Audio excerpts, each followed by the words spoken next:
Hey everyone, welcome back to another episode of the Rent Prep for Landlords podcast. This is episode number 372, and I'm your host, Andrew Schultz. On today's episode, we're going to be talking about fake rental property listings, out-of-state rental applicants, and industry standards for late rent payments. We'll get to all that right after this. Welcome to the Rent Prep for Landlords podcast. Now your host, Andrew Schultz. Before we jump into today's episode, don't forget to check out the Rent Prep for Landlords Facebook group. It's a great free resource for you to network with housing providers from around the country, and if you have a question or a situation that you've never dealt with over 12,500 members, chances are someone in the group has been there before and can lend a helping hand. We're on the push for 13,000 members, so join us today over at facebook.com/groups/rentprep. Don't forget to mention the podcast when answering the questions so we know how you found us.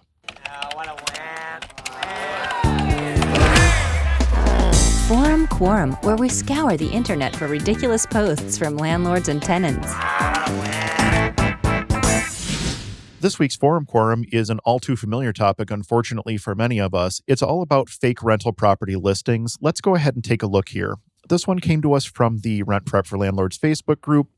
Someone has created a scam using my rental property. Who do I report it to and what do I do about it? I have a listing for that house right now, and someone has stolen the pictures and the information and put it out as though it is their property. So we've unfortunately had this happen to us several times over the years. In one instance, unfortunately, someone did end up being scammed out of a security deposit due to someone stealing our listing photos off of one of our listings and using it on their own fake listing. Essentially, we had it up on Zillow. They took our photos and information from our listing and put it up on Craigslist. So after that happened, we got very, very serious about trying to prevent this from happening in the future. We've actually taken several steps to prevent this from happening. Typically, the way these scams will work is that they will take your listing photos and use them on another platform, but they're going to list the home for substantially lower than what you have it listed for. Like I had just mentioned, we had it on Zillow. We don't use Craigslist. They put it on Craigslist at a way lower rent than what we had it actually listed for on the proper platforms. This entices people who otherwise may not be able to afford that home to respond to the ad, and then that's when the scammers try to get their hooks in by saying that, oh, I live out of the state or I live out of the country and I need to rent my house out. Some of the scanners have gotten a little bit more sophisticated. Will actually go do the research to find out who owns the home, or they'll use the name of the person who has the original listing up if there's a name listed on the ad, or they'll even email you. You'll have a scammer email you, find out your name, and then use your name because they emailed you just to get that piece of information, and then they'll just never talk to you again.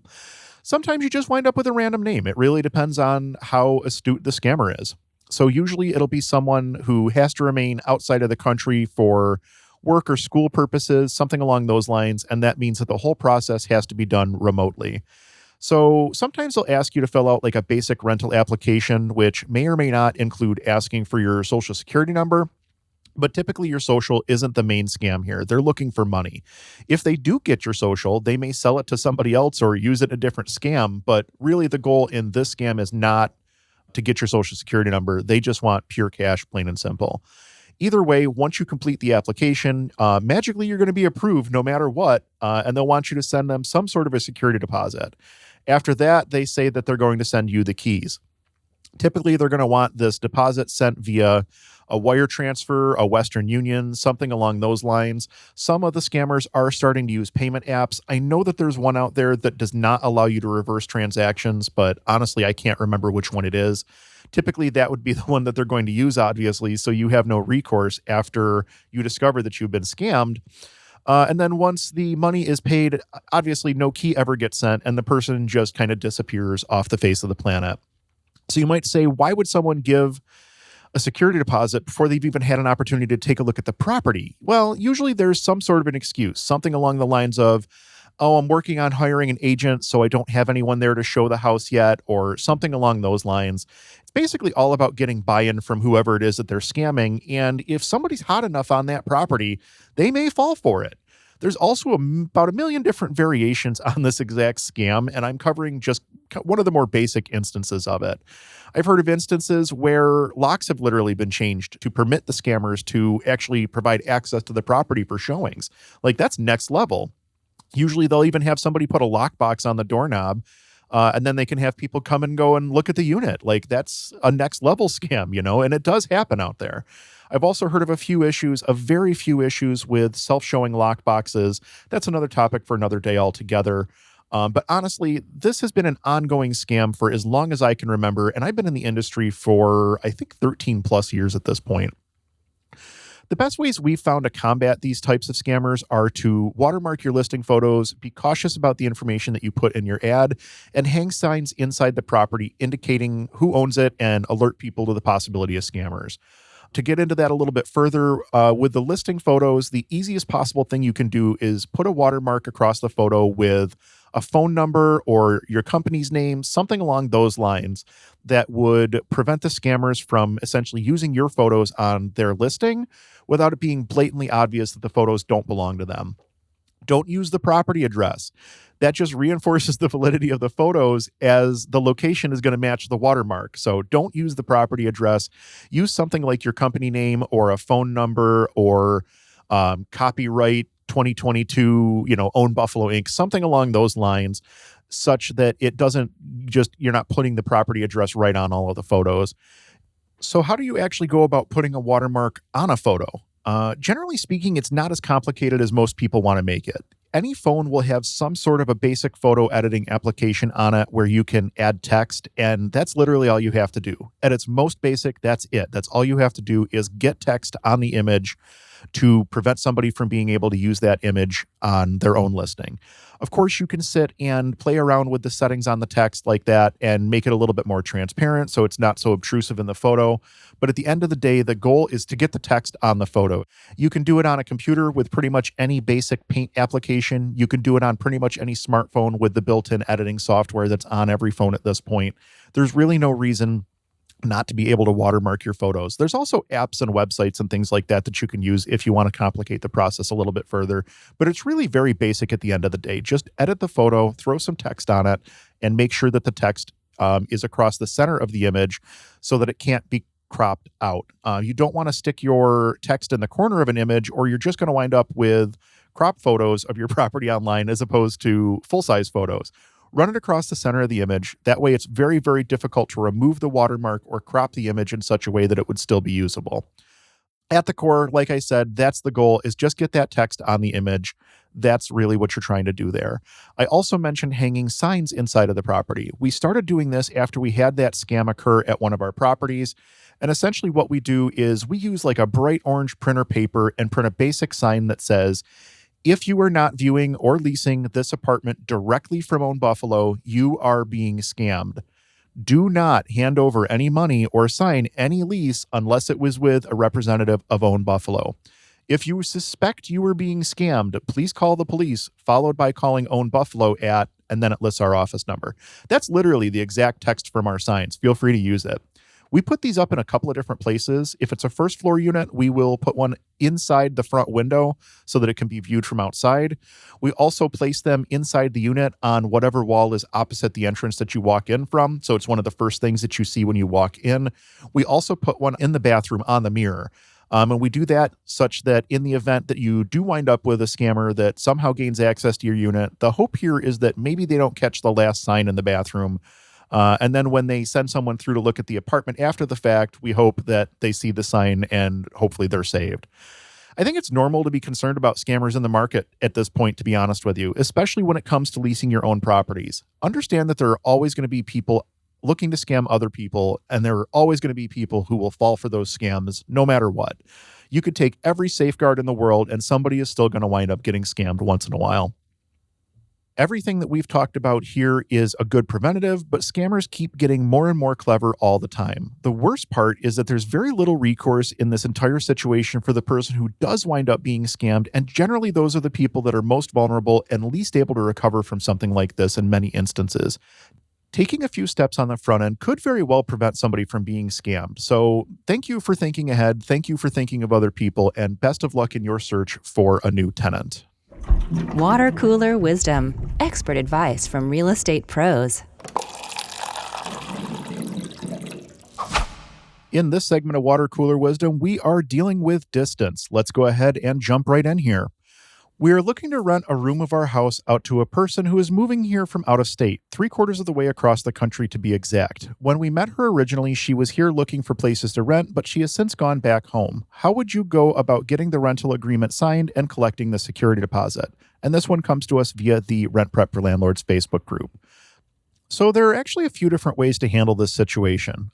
Before we jump into that, I do want to mention that you should always get certified funds for your first month rent and for your security deposit. Not getting certified funds for your security deposit and first month of rent could lead to a situation where a check bounces after a tenant's in possession of the unit. And in pretty much any state that I'm aware of, that is going to result in you having to go through the full eviction process. That's going to cost you time and money.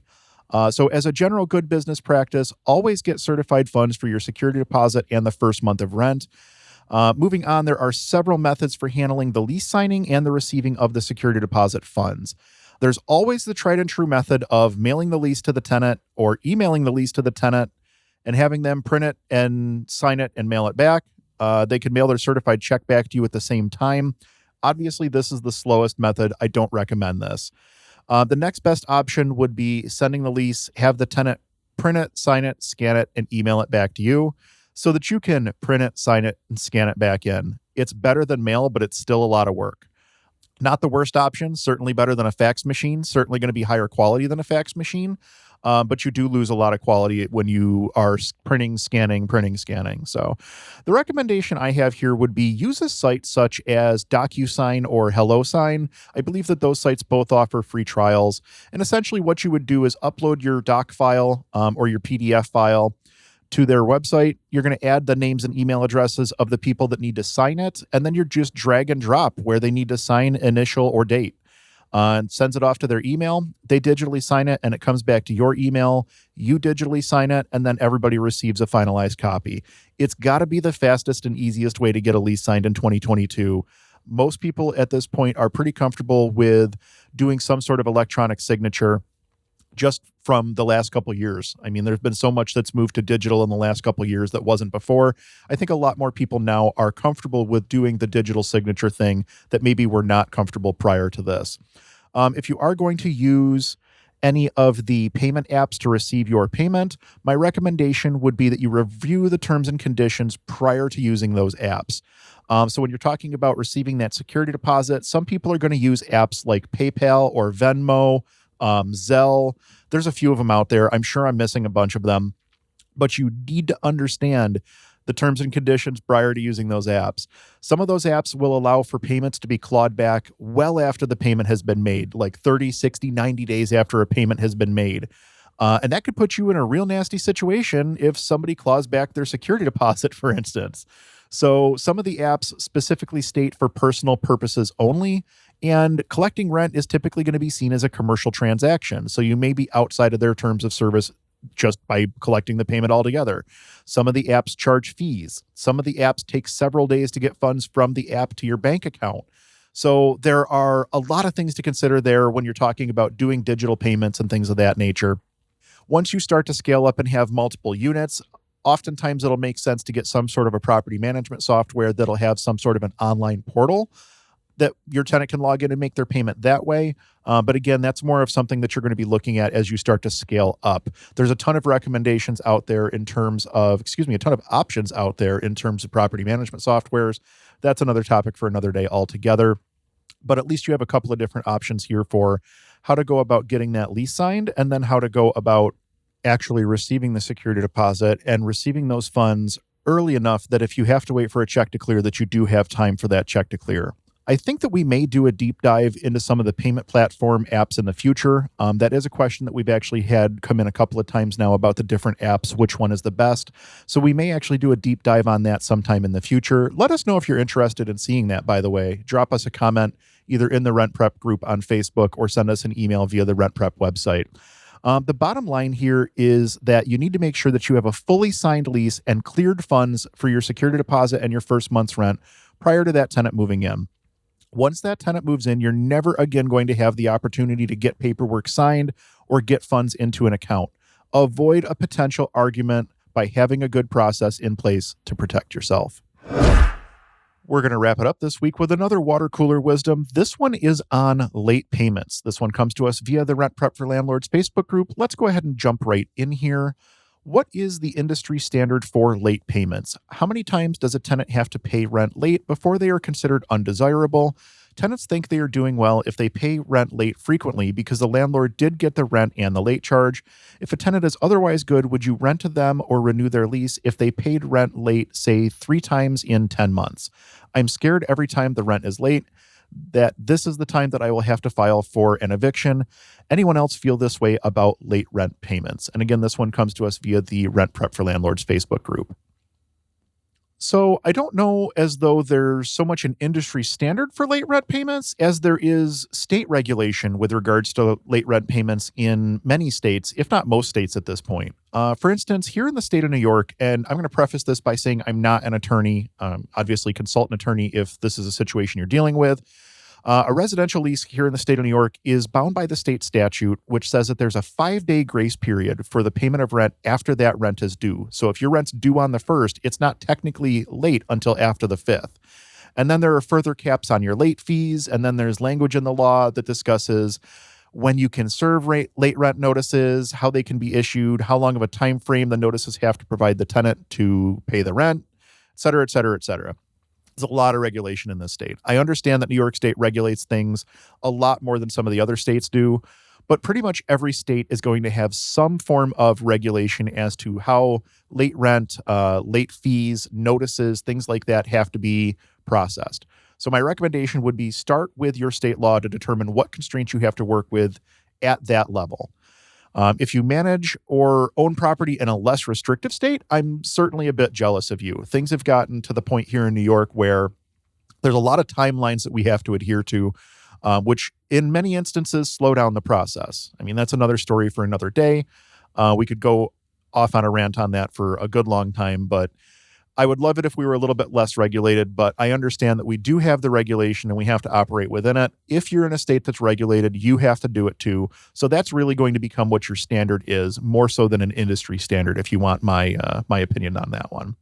Now, when it comes time for lease renewals, we obviously take a look at a tenant's past rental history to see if they're making their payments on time or if they're making late payments frequently. So generally speaking, once a tenant has made 3 or more late rent payments in a 12-month calendar year, they're no longer going to be eligible for lease renewal with us. In addition to that, if they've entered our eviction avoidance program at any point within the past 12 months, that would also make them ineligible for lease renewal. Of course, I'm saying all this right now through a lens that does not include good cause eviction here in the state of New York, which would prevent you from terminating a tenant's lease at the end of the lease term for a variety of reasons. You can hear more about that over on my YouTube channel, youtube.com/ownbuffalo. There's a couple videos on the topic. Good cause does still permit evictions for non-payment of rent, obviously, but it doesn't sound like this is a long-term non-payment issue. It's more of a short-term issue where you're getting your rent, but probably in the same month that it's due. It doesn't sound like it's rolling over more than 30 days. In that instance, for the most part, you're going to be dealing with whatever your state regulations are with regards to service of notice and things of that nature. Spend some time, find out what the regulations are in your area, and that way you'll know that you're safe no matter what you're doing. What is a rental judgment and how long do they stay on background checks? In RentPrep's latest guide, we'll go over everything you need to know, including the role judgments play in the tenant screening process. Visit rentprep.com/blog today for more information. So that pretty much wraps things up for this episode of the Rent Prep for Landlords podcast. Thank you all so much for listening. We truly do appreciate it. Our goal with the podcast is to help as many people as possible make educated decisions when it comes to real estate, and you can help us to reach our goal. If you heard anything in this episode or any of our other episodes that will help someone you know, please do us a favor and share it with them. If you're looking to get in contact with me, I can be reached over at whatsdrewupto.com. From there, you'll find links to everything going on with me over at Own Buffalo, as well as other projects that we're taking a look at. Now, we try to keep politics out of the podcast as much as possible, but if you own rental property anywhere in the state of New York, I do encourage you to learn more about good cause eviction. There are links to my videos on the topic, as well as a petition over at whatsdrewupto.com. If you're looking for top-tier tenant screening services, head on over to rentprep.com. There are multiple products to choose from, including a tenant-paid option. If you're over 50 doors, ask about the enterprise-level programs and pricing. I've been an enterprise user of RentPrep for years now, and it's definitely changed the way that we screen our tenants. Check that out today over at rentprep.com. Again, thank you all so much for listening. We'll be back in a couple weeks with an all-new episode you won't want to miss. Until then, I'm Andrew Schultz with ownbuffalo.com for rentprep.com, and we'll talk to you soon.